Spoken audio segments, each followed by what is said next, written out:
Hey everybody, this is John from /bash, and today I am bringing you another pro-revenge Reddit video. If you are new to the channel, then subscribe, and ring that notifications bell so you don't miss out on the fun. In our first story, sometimes revenge means doing unto others as they do unto you. Let's jump right in.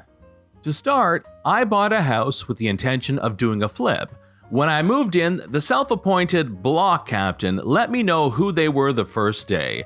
Sadly, they were my next-door neighbors. I tried to be friendly, but listening to them, I realized how horrible they were and just tried to keep being civil. My significant other kept saying, "Just wait for it to be our turn."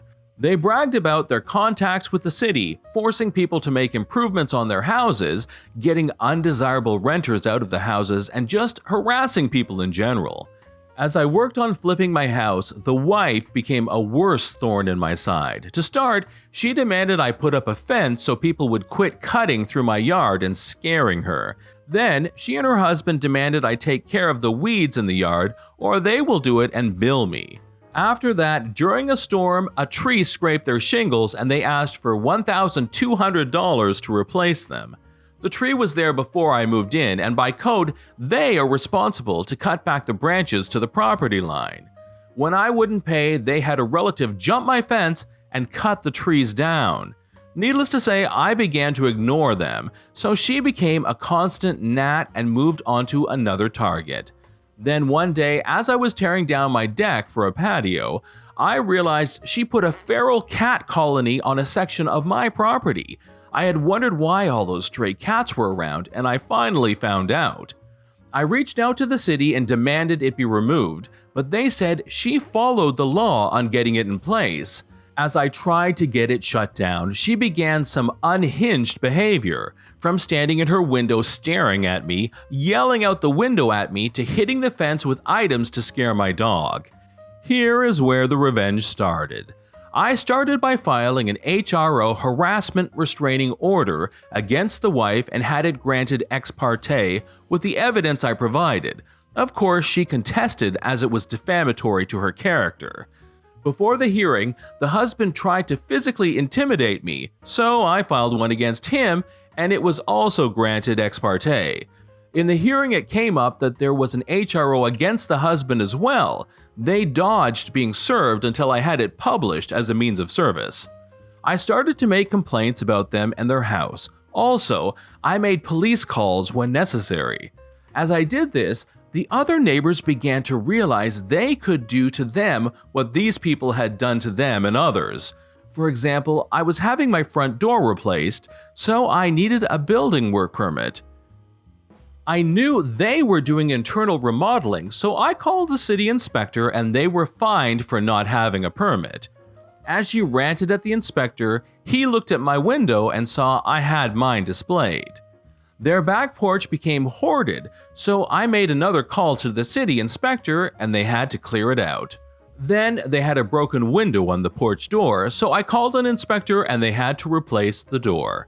Next, the paint on their house was peeling, so I called an inspector and they had to repaint. The inspector also found the wood underneath was rotting and their front porch was sloping, so they needed to fix the front porch, sections of wood, and repaint. Through all of this, they had cameras up to prove they were not doing the things I said, for example, hitting the fence.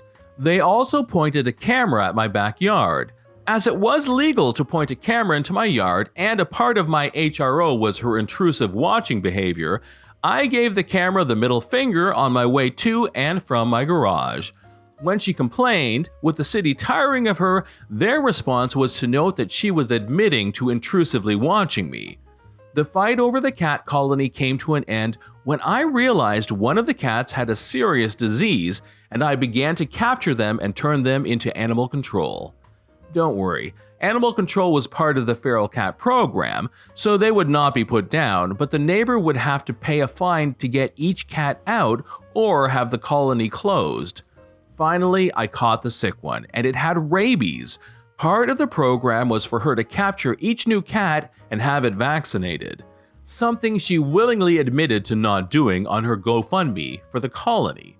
I soon had the GoFundMe shut down when I provided the evidence she was not using the funds as she stated they were going to be used. The city now had to act to close the colony. The person at Animal Control who wouldn't respond to my complaints was fired. The neighbors called in a city mediator, who we met with, presented all the evidence, and said we would not meet with them. We also provided some extremely racist tweets they made about some neighbors. The city then cut ties with them as community leaders. With their power to bully gone and having spent what I can only imagine in fines and repairs, like they did to numerous other neighbors, after 14 years they sold their house and moved out, way out to the suburbs where they only have one neighbor about 50 yards away. They knew I was wrapping up my flip and would be out in less than a year. But without being able to bully their neighbors with people getting them back, they seemed to have no further reason to stay. Needless to say, I continued to do what I could to wear them down. Finally, I listed my house and it was sold. At the time our house was sold, theirs was still on the market. As a final FU to them, I reported to the county that they had listed both their new house and their old house as their homestead, meaning they were paying less in property taxes than they should be, so they got hit with more fines as I was on my way out. Story number 2. How to beat a Craigslist scammer at his own game. So I was hunting for a rental house for the Valentine's Day weekend and wasn't finding much, so I popped into the local Craigslist page and found a place at a decent but very believable price.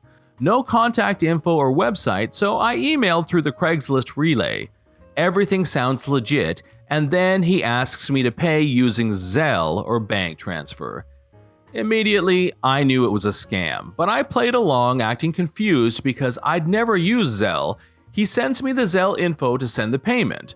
At this point, I reverse image search the cabin and find the actual property owner info and call them. He confirmed that he has had this scam happen before, and angry people show up expecting a rental that is already legitimately reserved and demanding a refund. I give him the links and info to the fake Craigslist posting so he can report it. Now that I have confirmed that this is 100% a scam, I decide to have a go at this guy and see how far I can get. After a few more confused-sounding emails regarding how to get the money to him over Zelle, I send him the request, but instead of paying him, I send it as a request for payment. I send a few more messages saying it is not going through, and then I get a notification saying a payment has been received. Sure enough, he approved my payment request and sent me the money he was trying to get me to send him. Now I had over $400 sitting in my Zelle account from a guy in Nigeria who was trying to scam me out of my romantic weekend. Story number 3. You won't pay for the chimney? How does a house full of smoke suit you? A friend of mine used to install wood stoves and sells firewood. He still sells firewood but stopped bothering with fireplaces. This one guy bought a fireplace and wanted it installed. My friend did this but told him he would need a higher chimney for better air drawing. The guy refused it. I'm assuming maybe he didn't want a higher chimney for the look, and my friend kept insisting. The owner said no, and when the fireplace was done, he complained it was hard to get a fire going, due to the chimney being too short, leading to poor drawing of air. My friend came with a chimney extension and it worked fine. But the buyer decided that he wouldn't pay, even though the job was done and done well. So a few weeks later, my friend was passing through the area and saw nobody was home. But there was a fire going to keep the house warm. The owner must have been at work. So my friend climbed up onto the roof and got his chimney extension back. It was a plus, but not enough to cover everything that was installed and the time put in. Where things get funny is that once he took the extension off the chimney, due to the poor drawing of air, the house started to fill up with smoke as the fire burned. The owner must have come home to a thick, smoke-filled home. Try getting that smell out of stuff, lol. Probably a layer of soot on everything. To my recollection, the owner did not have any pets, so no lives were harmed. But once everything you own is black and reeks like smoke and your home is freezing in the middle of winter, I bet you would have rather paid someone for their products and services.